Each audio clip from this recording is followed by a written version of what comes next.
पुणे नाशिक महामार्गावर मंचर इथे सुरू असलेल्या रास्ता रोको आंदोलन हे तब्बल 15 तासांनंतर काही काळासाठी स्थगित करण्यात आलं।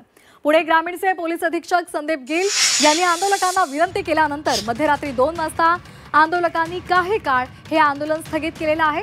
मात्र आज सकाळी पुन्हा पुणे नाशिक महामार्गावर हे आंदोलन केलं जाणार आहे। बिबट्याच्या दहशतीतून सुटका व्हावी, शिरूर, आंबेगाव, खेड, जुन्नर या तालुक्यांमधील ग्रामस्थ आक्रमक झालेले आहेत।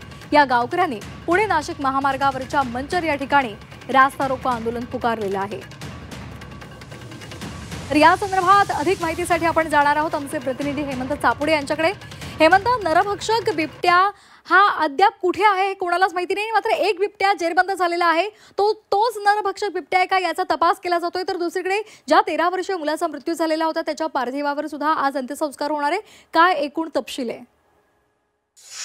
नक्कीच उत्तर पुणे जिल्ह्यात गेली काही दिवसापासून बिबट्याची दहशत ही वाढली असून शिरूर तालुक्यातील पिंपरखेड येथे 15 दिवसाच्या काळात 3 व्यक्तींचा मृत्यू झाल्यानंतर ग्रामस्थ हे आक्रमक भूमिकेत पाहायला मिळत आहेत। संतप्त ग्रामस्थांकडनं पुणे नाशिक महामार्गावरती गेली 15 तासापासून रास्ता रोको आंदोलन सुरू होतं। मध्यरात्री पुणे ग्रामीणचे पोलीस अधीक्षक संदीप गिल यांच्या मध्यस्थीनंतर हे आंदोलन काही काळ स्थगित करण्यात आलं। तर दुसरीकडे वन विभागाने लावलेल्या पिंजऱ्यात पिंपरखेड या ठिकाणी 10वा बिबट्या जेरबंद झालेला आहे।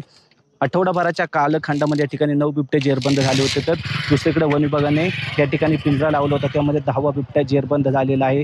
या हल्ल्यानंतर कुठेतरी ग्रामस्थ आणि वन विभाग यांच्यात आंदोलन रोष पाहायला मिळाला आणि यानंतर या कालखंडामध्ये जो काही नरभक्षक बिबटा आहे त्याला ठार करण्याची परवानगी सुद्धा वन विभागाने दिली होती आणि या बिबट्याला ठार करण्यासाठी 40 शार्प शूटर लोकांची टीम या परिसरात दाखल झाली होती आणि या शार्प शूटर लोकांकडनं ड्रोनच्या सहाय्याने या नरभक्षक बिबट्याचा शोध घेतला जात होता। मात्र मध्यरात्री या ठिकाणी वन विभागाने लावलेल्या पिंजऱ्यात एक बिबट्या जेरबंद झालेला आहे आणि हाच बिबट्या नरभक्षक आहे की नाही हे अद्याप स्पष्ट झालं नाही।